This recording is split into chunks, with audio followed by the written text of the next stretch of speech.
Good afternoon, everyone. Thank you so much for joining us. We will give attendees an additional 2 minutes to join the webinar and get started soon.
Hi, everyone. Thank you so much for joining. We will be getting started in just a minute.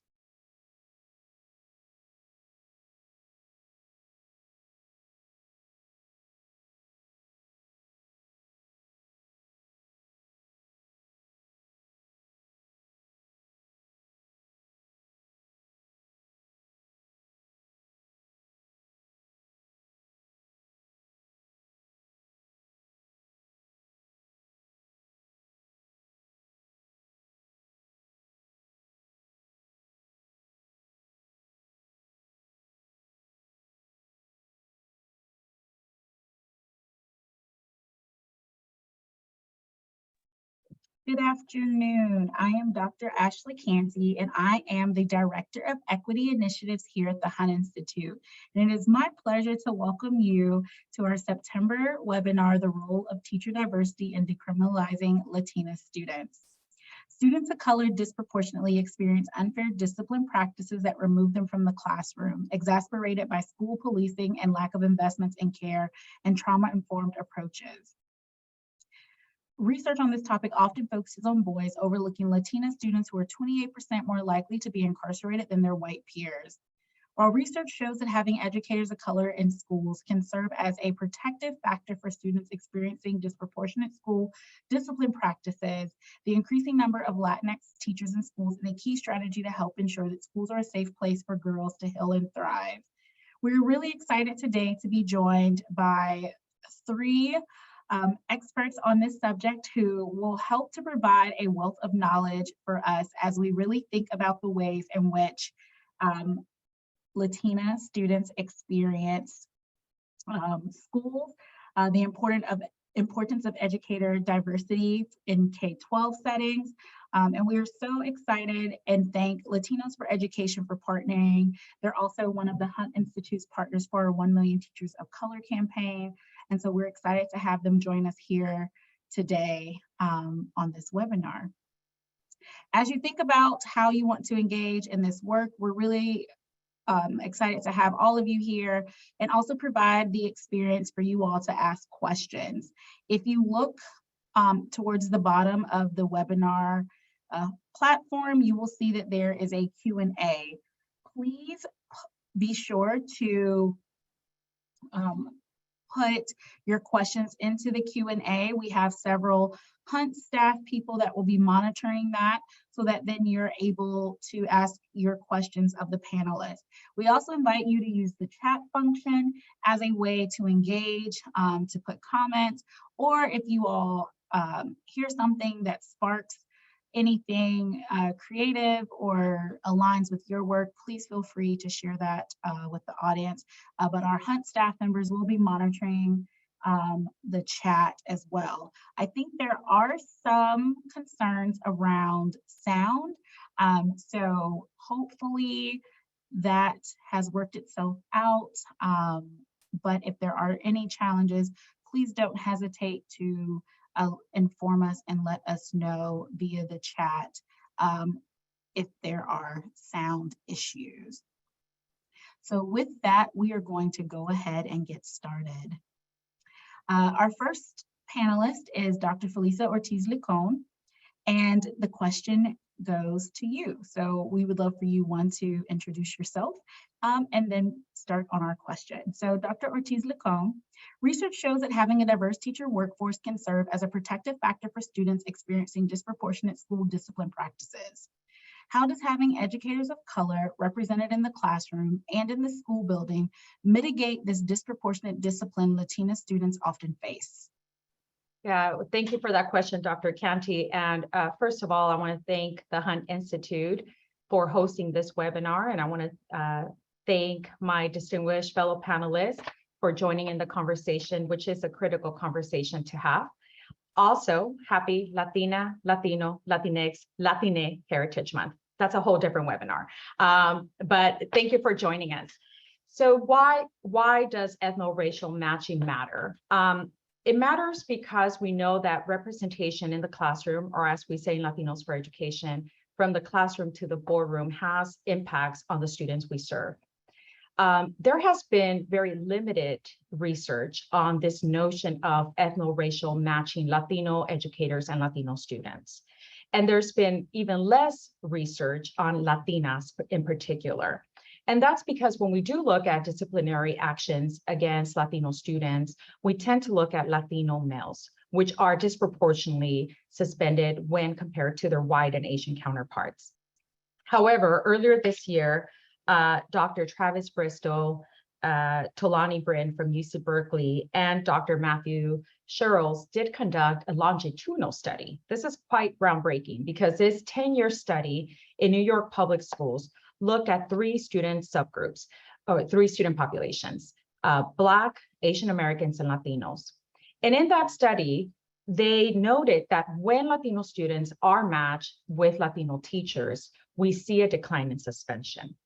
And they also noted that in that 10-year period, 40% of the suspensions were Latinos. Again, I don't believe that the data was disaggregated between Latina, or Latino, but they did note that 40% of the suspensions were Latino students. And they, based on the trends, if New York public schools would have hired more Latino teachers, over the course of 10 years, we would have seen 1,600 less suspensions for Latino students. So why does that matter? It matters because we know that disciplinary action and suspension in particular has a pushed out effect for Latino students and students of color. We know that that interrupts academic performance. We know that there's a stigma attached to that. We know that it narrows the path for students who receive those suspensions. And so we need to further invest in this body of research to see what this means for Latina students. And what does it mean for Latinx, right? Non-binary, transgender students. To my knowledge, there is no data around that. So we need to continue looking at these patterns because data gives us the power to then change practice and change policies. We know from the body of research, a bit limited, that when Latinos have Latina or Latino or Latinx teachers, there's higher academic performance, there's higher aspirations, college going rates, more rigorous courses, enrollment in AP courses, lower suspension rates. So this is something that we must continue to take into account as we're recruiting teachers. We know that currently there's a lot of districts, a lot of states that need additional teachers. We need to start thinking about how do we diversify the educator workforce. And later on, we'll talk about what systems and protocols and structures must be in place to not only recruit additional teachers, but to support them. Because educators of color are entering systems where they themselves are subject to disciplinary action, right? When they act out, when they're acting in a way that is incompatible to the status quo or the culture of a system. So it trickles down. We see it not only in how students receive curriculum, right? That matters because if students are not engaged, if they feel that the curriculum is not validated their experience or speaking to them, then they may be perceived as disruptive. They're acting out when in fact they're just bored or feel that the curriculum that's being presented is completely irrelevant. That's why educators of color matter, and that's why Latino teachers matter when it comes to Latino students. Thank you so much, Dr. Ortiz-Licon, for that response. And also, please note that our staff will be posting some links in the chat as we start to to help support the conversation that we're having and the questions that are being answered or asked. Our next question is for Bayless Fittiman, who is the Director of Educational Equity and Senior Counsel at the National Women's Law Center. Thank you so much for joining us today. Could you tell us more about the work you all are doing at the National Women's Law Center in ending the push out of girls of color from the classroom? What are some of the major challenges students of color, particularly Latina students, face in school as it relates to school discipline? Yes, and thank you for inviting me. I'm really excited to share some of our work today and talk about some potential solutions to making sure that we keep students in school. So at the National Women's Law Center, we focus on the barriers that girls, and particularly girls of color, face to completing their education, which includes school pushout due to discriminatory dress code policies, discriminatory discipline policies, and ensuring that pregnant and parenting students have the support that they need to complete their education. So we do this work by advocating for legal, policy, and culture changes that are necessary to ensure that girls remain in the classroom to complete their education. We advocate for supportive and affirming learning environments where girls feel visible, where they feel that their voices are heard, and they can thrive and learn leadership skills.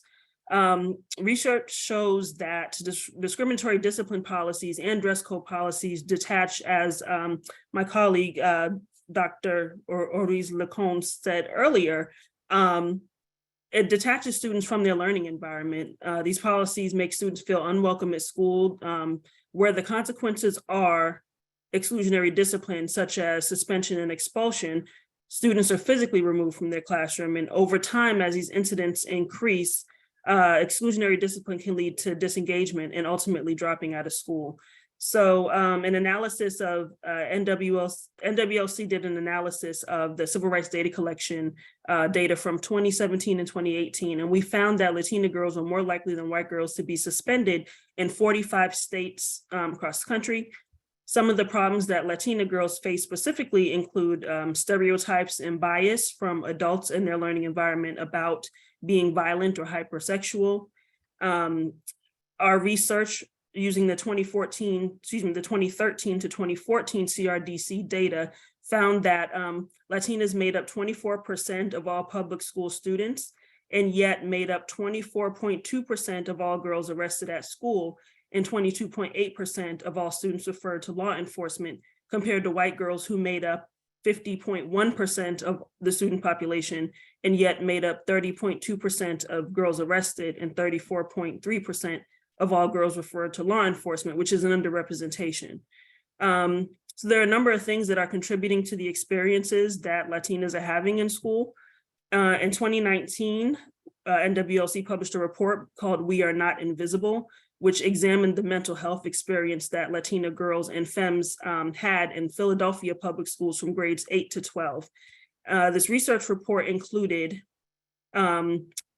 listening sessions with 21 students at various schools in Philadelphia. And we found that, or these students expressed that they did not receive enough mental health support and counseling in school. They also expressed the need for culturally responsive curriculum and supportive adults that were understanding of some of the needs they had at home. Another report that we worked on was published in 2017 called "Let Her Learn." And that report found that 55% of Latinas were worried about a friend or family member being deported, and 24% were harassed because of their family's name or country of origin. And around the time that that report was published, we were under a different presidential administration that was very vocal about some of their immigration stances. I think it's important that we keep in mind how dress codes and school discipline policies contribute to pushing students out of school. Girls are more likely to be targeted for things like, well, you're wearing a tank top. We are a supporter of the Crown Act, which eliminates discrimination against hairstyles. If a girl wants to wear a head wrap to school, that's something that she can get in trouble for. So it's not, in addition to school discipline policies that target students of color for normal teenage behavior without giving them the benefit of the doubt, you have school dress code policies that hypersexualize girls and oftentimes are based in gender stereotypes that push students out of school as well. Thank you so much for that and for also sharing several resources. Again, those are in the chat, so feel free to take those links, use them as our panelists have such a wealth of information on this issue. Our next question is from Marisol Quevedo Reyrucha. So Marisol is the author of Beyond the Surface of Restorative Practices, Building a Culture of Equity, Connection, and Healing, and the CEO of Heartset Consulting Group. Thank you so much for being here with us today. Your work focuses on restorative practices that draw on Indigenous traditions and research-based frameworks to support educators in using tools for, as you say, facing crisis with compassion. Can you tell us more about what these specific practices are and how districts can adopt these practices in closing discipline gaps? Are there any states or districts that are paving the way for the use of restorative justice practices for Latina students? So good morning, everybody. Good afternoon. Thank you so much for having me. And I want to also acknowledge all of our ancestors, those who whose blood we share, and also those who have poured into us, who are our chosen ancestors. It is really my belief that they are creating conditions so that we can be here and continue to do this work for our future generations. And I want to, so thank you to the Hun Institute and also to Bayless and to Dr. Ortiz Licon. The work of restorative justice practices, it is based on Indigenous practices that are currently taught to us by our Native American, New Zealand, Aboriginal, and Australian relatives. But this work is Indigenous to every single human being that has ever walked this planet since the beginning of time. And part of that work is starting to build down those constructs, right? When we say that it's Indigenous, we all think of something, but this is Indigenous to every single one of us because every single one of our ancestors at some point gathered around a fire to not just cook their food, but to connect and build community and problem solve.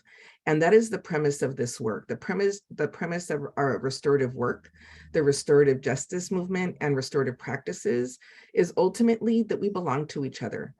But first, in order to belong to each other, we must really do the work of belonging to ourselves.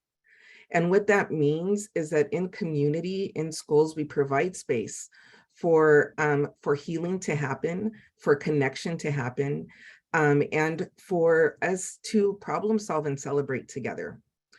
Another premise in restorative practices is that we move away from the traditional discipline model that is very punitive, that can be seen as doing things to people. And when I talk about this work, we're not just talking about students. This work is essential in our systems, and we must be doing this work with the adults as well. Nobody wants things done to them. And we also don't want to be ignored. And we also don't want things done for us, for the most part. We want things to be done with us. And so that's part of belonging to each other, and our restorative movement is listening and really creating space for all voices to be heard on what it is that's going to happen in the system that affects and impacts everybody. Also in restorative practices is the idea that we separate the deed from the doer. So the idea that somebody is more, like Brian Stevenson said, who wrote Just Mercy and works with for the Equal Justice Initiative, we are more than the worst thing that we have ever done. And I challenge us to think about, do we really believe that? Do we believe that we are more than the worst thing we have ever done? Do we believe that about our students? Do we believe that about our colleagues, about other teachers in the classroom next door who may have done things that have harmed students? Do we believe that about ourselves, that we are more than the worst thing we have ever done? And so the work of restorative practices helps us look at what the issues are, what the actions are, and really also connect with each other in humanity and connect outside of positional authority. Dave Chief, who was in Oglala Lakota, talks about the circle being sacred. And so one of the practices in restorative justice is the idea of connecting through circles, through check-in, and providing this time for us to listen and to speak from and with our hearts. And what Dave Chief says, he says that the sacred circle is designed to create unity. When in the circle, no one is above you, no one is below you, no one is in front of you, and no one is behind you. Again, the sacred circle is designed to create unity. So to do this work, we have to be willing to enter the space in our humanity and not in our positional authority. Some districts and schools that are doing really phenomenal work with restorative justice that is supporting not just our Latina students and our Latina students, our Latinx students, but all of our students. Long Beach Unified is doing some really great work. They have, check out their excellence in equity policy that they've put into place. Also, the entire state of New York has really committed to restorative practices, all in different, they're all at different levels, but really the next push is that we just can't, this is not just something that we do. It's like the work of equity. This is about who we are.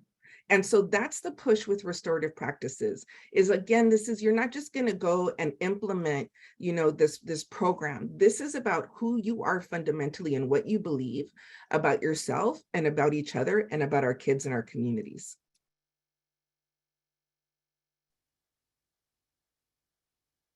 Thank you so much for that. And I love the point you made about this is more than just what we do, but it's who we are, really thinking about the individual work that has to occur in each of us to remove those biases that oftentimes create barriers for us to create equitable practices or to think about restorative justice in a way that we are extending grace and we are doing those things that support students and truly believe that they are worth having, those core principles of just simply belonging. And I really love the way that you put that, and the respect to the ancestors and thinking of us as these beings that are existing here. So that was beautifully put, and definitely needed as part of this conversation as we start to think about how we are able to create equitable conditions. So thank you. This next question is for all of our panelists. While the impacts of the COVID-19 pandemic continue to play out in education, several states are taking action in an attempt to retain more diverse teachers and leaders to address ongoing recruitment and retention issues. What key considerations should leaders be thinking about as they contemplate developing policies to boost the recruitment and retention of Latinx educators? We will start with Dr. Ortiz-Licon, then go to Marisol and Bayless. Thank you. And I just want to thank both of my fellow panelists. I'm here presenting, but I'm also learning so much from both of you. So thank you. And a couple of things that I noted from some of the remarks that Marisol made, I think apply to teachers, and in particular, as we're trying to recruit Latinx teachers, we want to belong, right? We want to be part of a system that validates us, that validates our cultural knowledge, our skills, our talents. We want to create a space that we feel is safe to elevate our voice, and we want to connect in humanity. And I think that the systems that we currently have could do work around that, creating affirming spaces so that we're not only recruiting educators of color, but we actually have a system that's cultivating them, that's validating them, it's growing them. We are currently working with 1 million teachers of color to see how we can reach a goal, a lofty goal of recruiting 1 million teachers of color and 30,000 leaders of color. Leaders of color matter because for teachers, that is typically the person that's going to retain you. It's going to keep you in a system. When we think of how do we create these policies, we need to think of the policies. We also need to think of the practices, right? It has to be, we need to leverage both. At Latinos for Education, we have leadership development fellowship programs that are meant to help our teachers, our aspiring leaders, to stay in the profession, grow in the profession, to have the tools they need, right? And then we have policies and advocacy so that we can advocate for the conditions of success. Both are needed. We can't just invite you into a system that is going to be that you're going to face microaggressions, so you're going to face barriers. One of the things that we're doing in Massachusetts is we are working on the Educator Diversity Act. This act really considers the 6 stages of educator development, right? From attraction to growing and developing.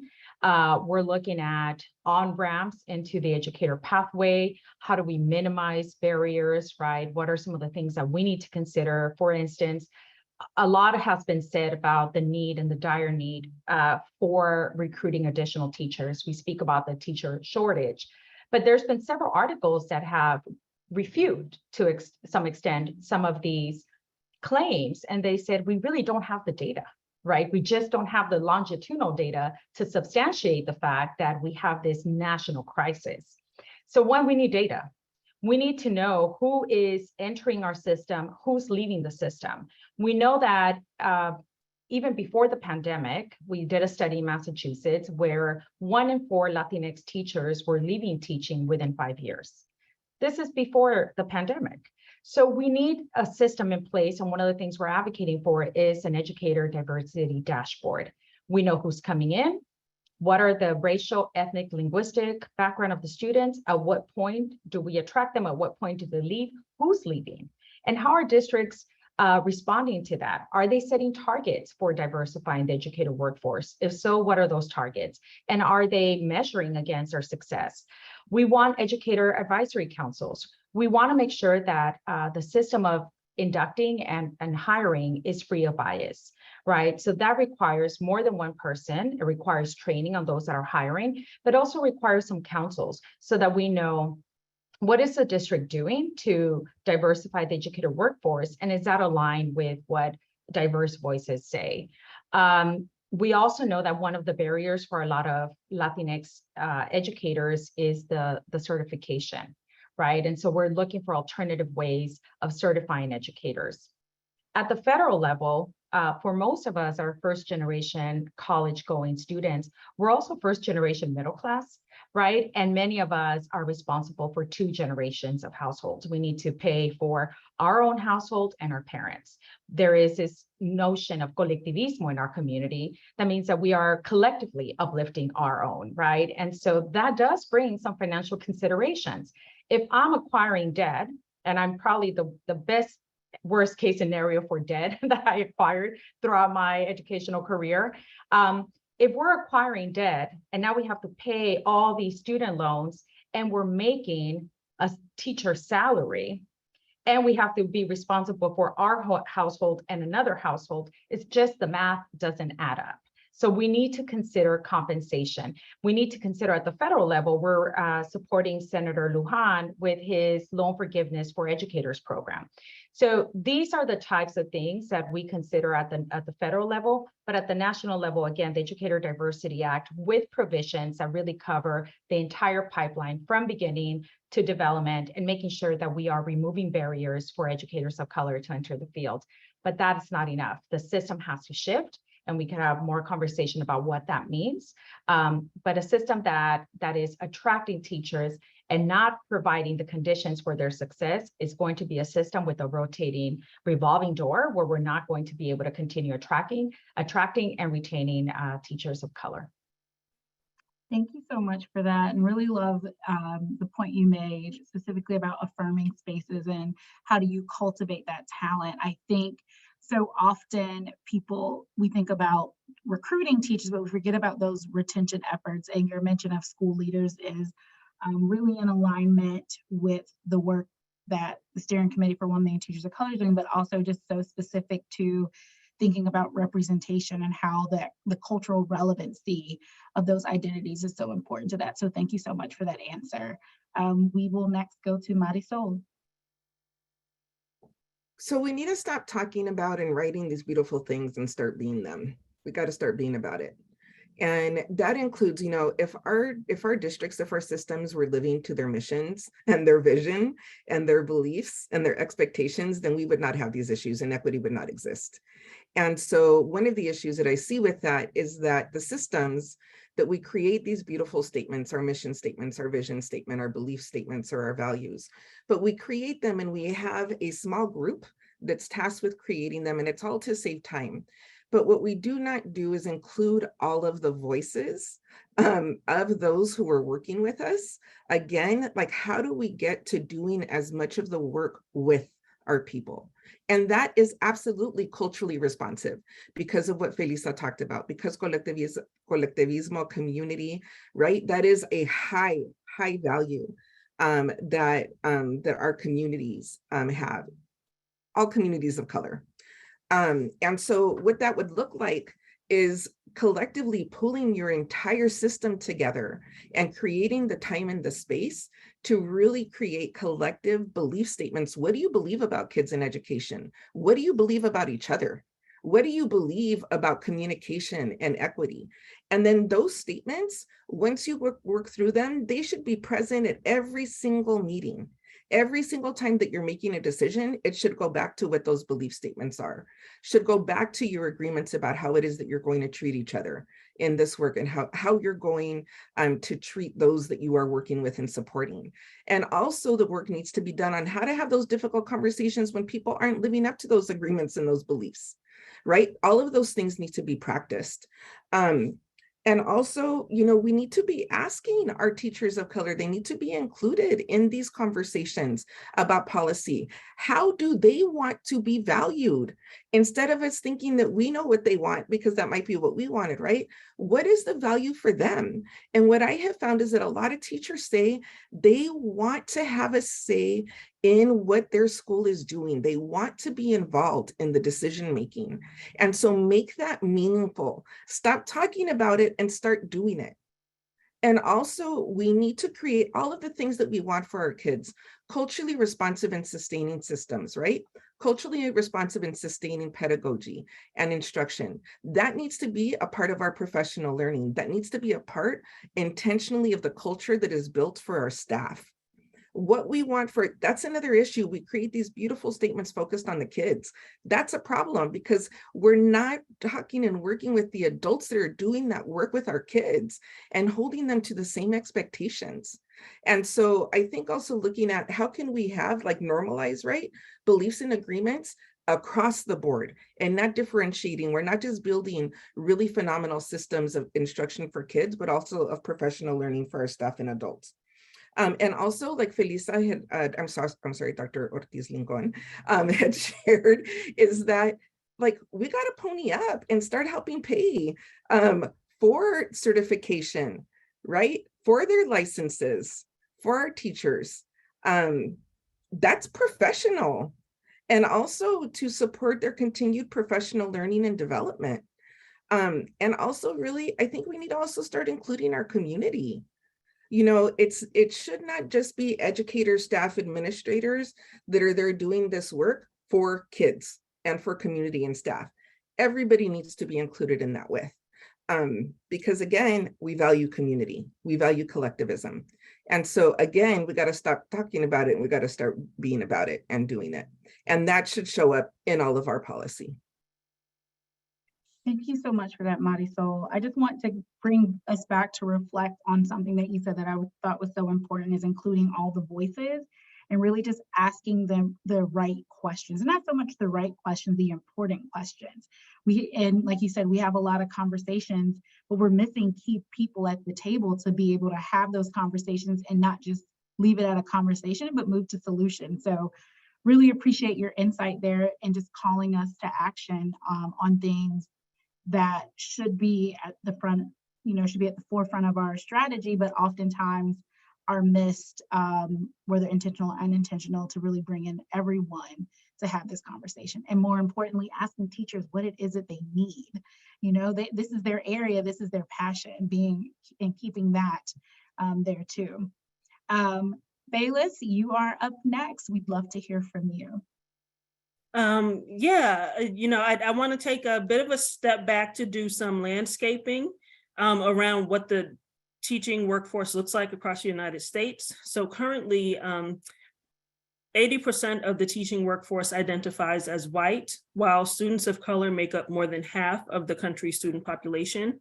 So this representation gap for different groups, it varies across the country, and it can be larger in certain states and smaller in certain states. So, for example, there was a 2018 research report from the Center for American Progress, which found that the representation gap between Latinx teachers and students was growing. And the largest gap is in California at 36.4%. And the smallest gap is in Ohio at 3.3%. But noticeably, the states with the largest population of Latinx students had the largest gaps, which is really unfortunate. So I would say the first thing that must be addressed to ensure that we increase recruitment and retention of teachers of color is we have to pay educators as the professionals that they are, which my co-panelists have already mentioned. But there was a 2019 CAP report called Student Debt and Overlooked Barrier to Increasing Teacher Diversity, which I'm noting because I co-authored it. But Black and Latinx teachers are more likely to borrow federal student loans to pay for their undergraduate and graduate educations. And when they do borrow that money, they're more likely to borrow more money, in part because of the racial wealth gap.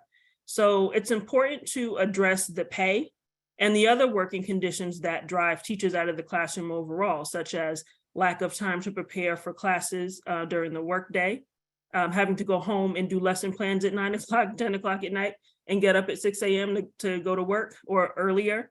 The need for mentorship from experienced teachers, which I believe was already addressed. Providing opportunities to advance to leadership positions in their careers, and implementing leave policies that consider childcare and health needs. And speaking to some of the focus groups that I've done in my work, I've heard directly from teachers who said, I needed maternity leave, so I saved up all my sick time over the year so that I could have a child. And that is absolutely absurd. I won't say what state that teacher was in, but it's pretty ridiculous. And research shows that the presence of same-race teachers does contribute to higher learning scores in math and English, as was noted earlier, and lower dropout rates for students of color. So one report that was put into the chat that we published in 2020 was And They Cared, How to Create Better, Safer Learning Environments for Girls of Color. And in that, we received feedback from girls of color and looked into how do you create a safe, affirming, and welcoming environment? And some of the recommendations included training, recruitment, training, and retention of teachers of color, in addition to working on the overall school climate. And in that vein, it's important to ensure that all teachers are trained to be culturally responsive, even if they are teachers of color. So it can't be assumed that simply just hiring a teacher of color would contribute to the more welcome learning environment, because they could be perpetuating the same biases that contribute to the overall unwelcome environment, whether consciously or subconsciously. So just making sure that all educators are trained to be culturally responsive, which would include providing culturally responsive pedagogy and curriculum, of course, so that students feel visible in what they're learning. Yes, thank you so much for that. The focus on that shared accountability around culturally responsive teaching is so important, really thinking about how bias comes out in different ways. And if we're really to serve students, specifically in our conversation, Latina students, we want to make sure that the ways in which we respond and engage and the way the curriculum is really representative. And the data that you shared is so important. And also the context, one state had a smaller gap, but it's also thinking about the states and the population of the people there and what that means in terms of the gap. So thank you so much. We're going to go to our question and answer. So I think this question will be for Dr. Ortiz-Lacone, as her work around policy and advocacy is something that is so needed, especially as we really think about the conversation we're having today, and also with the intersections of the Hunt Institute and the work that we do. I'd love for you, Dr. Ortiz-Lacone, to share with us, what advice do you have for young policymakers who are beginning their careers in policy and advocacy? Well, I think that my advice would be that there is no policy that is free of bias. Right? The policy has to be anchored in the reality of many populations. And I'll give you an example. When I was a policymaker in the state of California at the state board level, I often looked at policies or proposed policies or even administrative regulations. And I had to consider, where is the voice of Latinos? What does this mean when we apply this policy? What does this mean for English learners? What does this mean for our Black students? I think that having a lived reality that reflects that of our communities matters in the policymaking process. Policy is something that tends to happen to us as people of color, not something that we shape. And I think that there is power in having the lived experience to then shape the policy that's more reflective of the needs and reality of our communities. That is something that people tend to oversee, like many of the talents and gifts that we bring to the table, right? Is the fact that we are able to think, if I was, for instance, a pandemic, I always think, what would have happened if I was a kid in elementary during the pandemic? What would that have meant for my parents? And it would have meant a lot of disadvantages, right? I'm the daughter of immigrant parents who had jobs that they would not have been able to do from home remotely. We would not have access to Wi-Fi, to computers, to broadband. It's important to look at policy through different perspectives. And I would tell a young person, be aware that policy is not free of bias. Be aware of how policy can be used to institutionalize equity. And be aware of how do we translate the policy in terms that are accessible to people. The reason that policy happens to us is that many of us don't know how to navigate the policymaking process, or we feel that it's something that's done over there and we don't know how to get to it. Or we hear a policy statement and we can't get through the dense, wonky language, right? We're like, okay, pa la otra, next time, because I don't know what this means. Yet it shapes our everyday reality. And it's important for somebody to be bilingual in that sense, to be able to speak policy and practice, policy and programs, to be able to relate that content in ways that are digestible to our community, because our people know how policy impacts them. Ask anyone that lost a home through foreclosure, right? They know the impact of policy. They could share their experience and we could translate that back into policy provisions.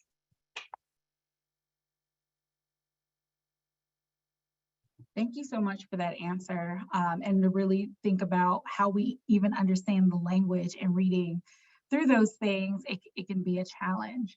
I want us to move and pivot a little bit towards the conversation around creating affirming spaces for teachers of color. And I'll pose this question to Marisol and to Bayless, as you both referenced that in your answers, and Dr. Ortiz-Licon, if you'd like to follow up as well with that question. Could you each speak specifically to how to create affirming spaces for teachers of color? What are the characteristics of an affirming space?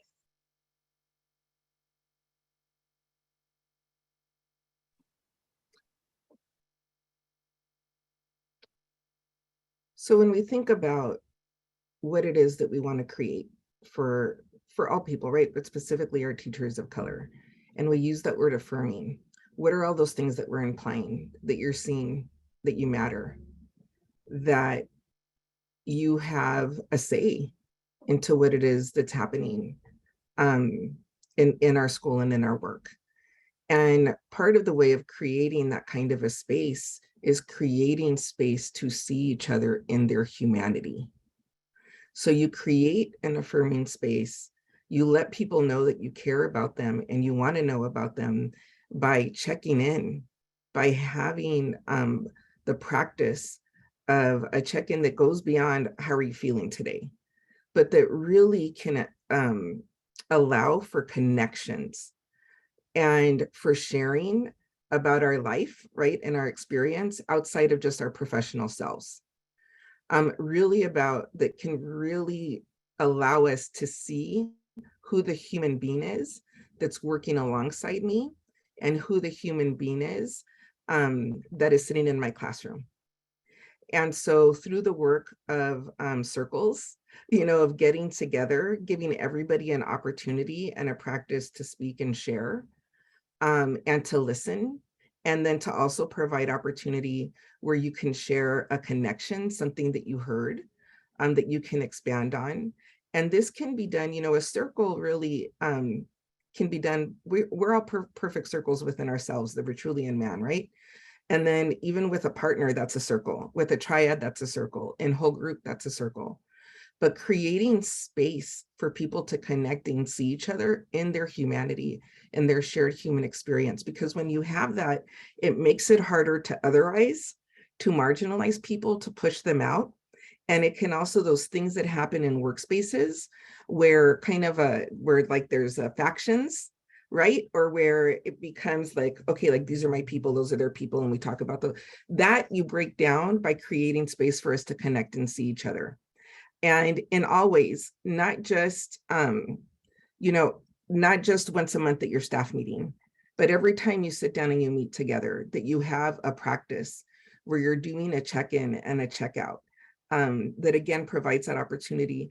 And also you create a way, if somebody is not okay, if they come in and they're like, hey, like I had a really bad morning.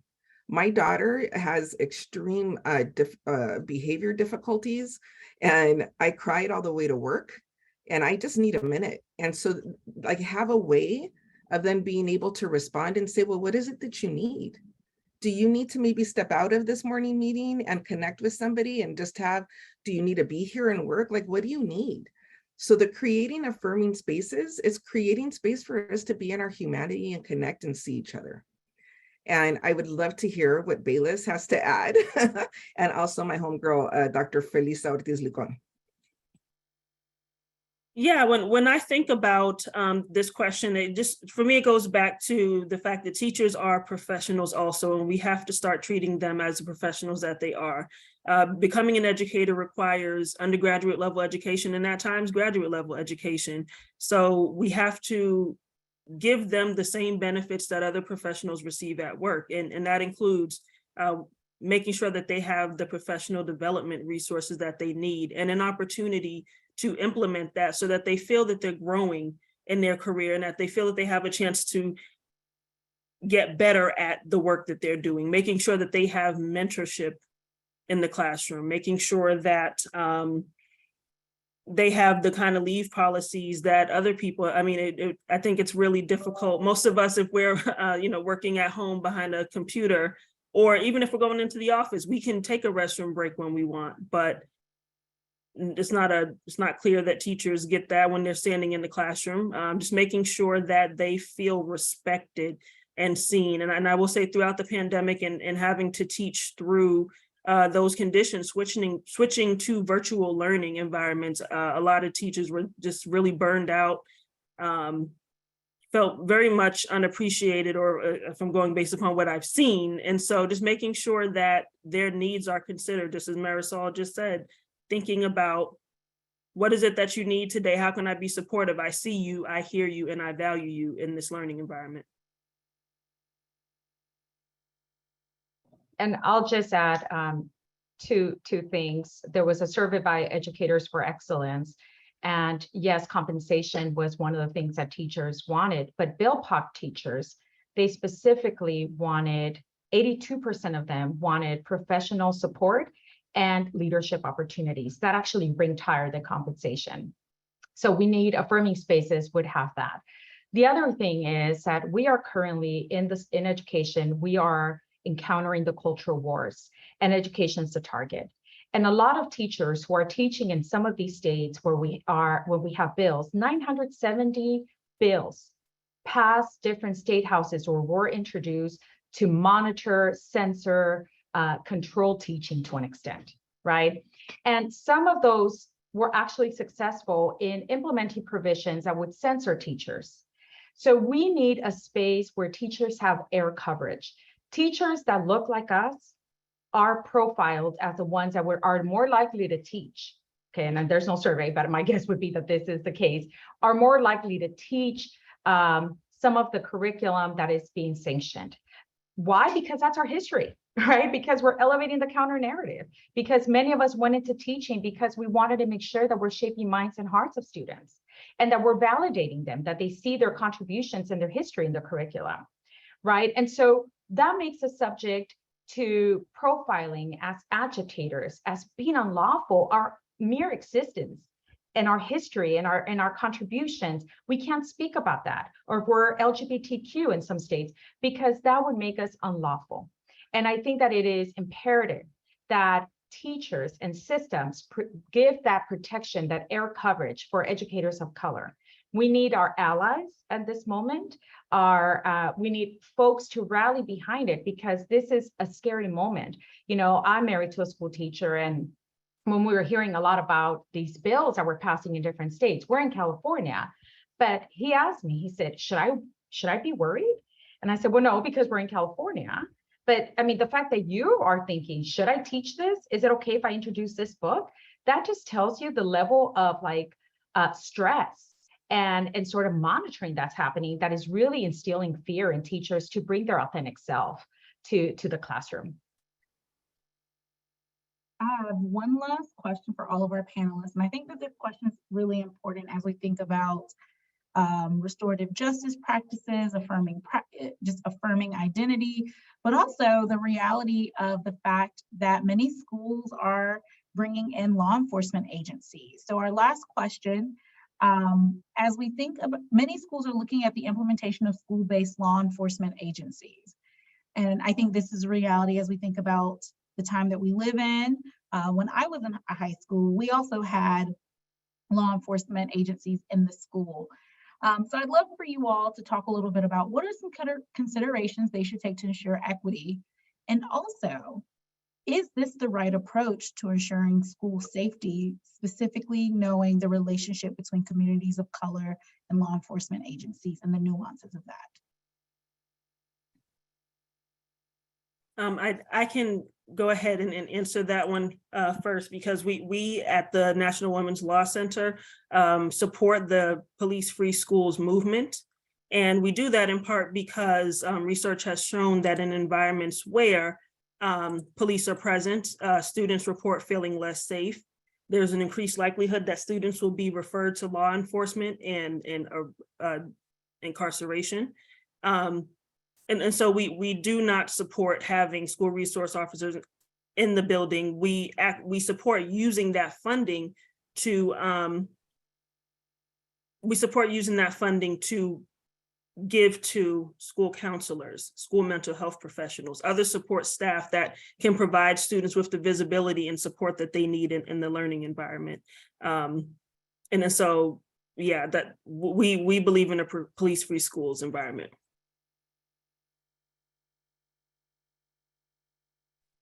Thank you. Marisol or Dr. Ortiz-Licon? Yeah, I was looking at the Counseling Not Criminalizing in Schools Act that, is something that a lot of groups have been working on getting passed, which is eliminating law enforcement from schools, including school resource officers, and really emphasizing on counseling. What I will say is that there's a lot of fear, right? Which is why, and a lot of fear, especially around school shootings. So school shootings are being used to get law enforcement into schools. And if that's the way that our country wants to protect our kids, then what we have to do is ensure that the police are receiving training, not just in restorative justice practices, but all of the training, including being culturally responsive and sustaining. And there needs to be oversight of law enforcement by the community. If we want to ensure equity, we really need to be looking, like Dr. Felisa Ortiz-Licon talked about, a dashboard that in Massachusetts that they're looking at for teacher diversity. We need to have that same kind of look when we're looking at law enforcement in schools. So who are the students that are being targeted? What we know is that when there are police in schools, that our Black and our brown kids are the ones that have that direct pipeline into prisons, which really winds up being a direct pipeline to early death. And so if it's something that our society continues to push, then we have to ensure that community is working with and providing oversight. But support the Counseling Not Criminalizing Act. And I'll give you I'll put the link in.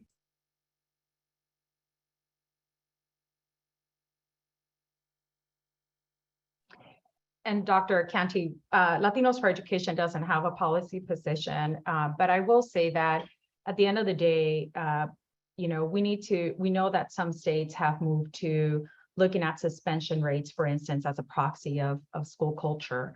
And that's been part of their accountability system. And there's been a lot of advocacy to make sure that that happens.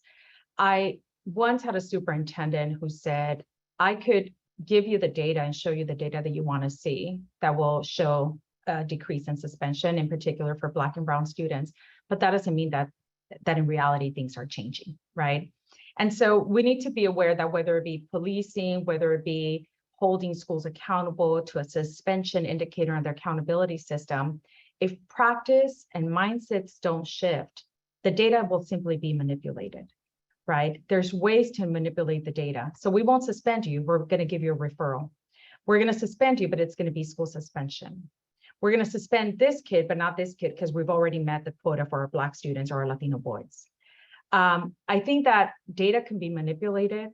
I think that it gives us a pathway, a dashboard, or when we say we're going to defund this or we're going to increase this, at the end of the day, we don't shift the mindset, which is the hardest thing. The beauty of organizations is that they're comprised of people. The challenge of organizations is that they're comprised of people, right? And so we need to shift that, because if we end up, we're seeing sort of a movement back to refunding because of the school violence and the school shootings that we're seeing. So at the end of the day is, how do we make sure that we're shifting the practices, whether it be implicit bias training, whether it be understanding what is the requirement for some of these safety officers that we're hiring or police officers? Where have they been before they entered this system? What was the track record they brought with them, right? So it's being making sure that we are humanizing and dignifying our students enough to do the homework that we need to do and do the trainings that we need to do, so that they are in safe schools and that they're respected and that their humanity is dignified and that we're able to educate them, and that the system is focused on them as students, right? Not as every other negative perception that some may have when they enter the system, because we all have filter and bias perspectives. And I think that that's what's going to matter at the end of the day. Thank you to all of our panelists today for what they've shared with us. Really appreciate you all being here and engaging us in this conversation. Before closing today's discussion, I do want to turn everyone to our upcoming Race and Education and K-12 webinars. I know there's a lot of questions in the chat that we didn't get to. However, I never feel an hour is enough to engage in these conversations that really impact students and people who are close to us, but also just being able to have discussions and to challenge one another, to learn from one another. I don't know if an hour will ever be enough. However, our panelists, we will share information so that you can follow them on social media, engage with them there, engage with the work that they are doing, as well as the work that they're doing for their respective organizations. So before closing out, I just want to briefly talk about our next webinar. So our next K-12 webinar will be in 2 days on September 29th at 2 p.m. Eastern, where we'll be discussing how collective impact and how collective impact can generate meaningful change by uplifting community voices through cross-sectional partnerships. Our next Race and Ed webinar will be on October 25th at 2 p.m., where we will discuss the importance of providing support services for LGBTQ students in higher ed settings. Jameson will post the links to those webinars in the chat. We also encourage you to join us for other upcoming K-12 and Race and Ed webinars listed on the screen. You can register for these discussions by going to our website, which we will also provide the link in the chat. Sorry, we're having a few technical difficulties, so nothing is showing on the screen, but the links should be in the chat for you all to see in terms of being able to register for our events. Again, thank you so much for joining us today. And thank you again to Latinos for Education for partnering with us on this webinar. We hope to see you again on a future Hunt webinar and appreciate you spending some time with us today. Have a great rest of your day.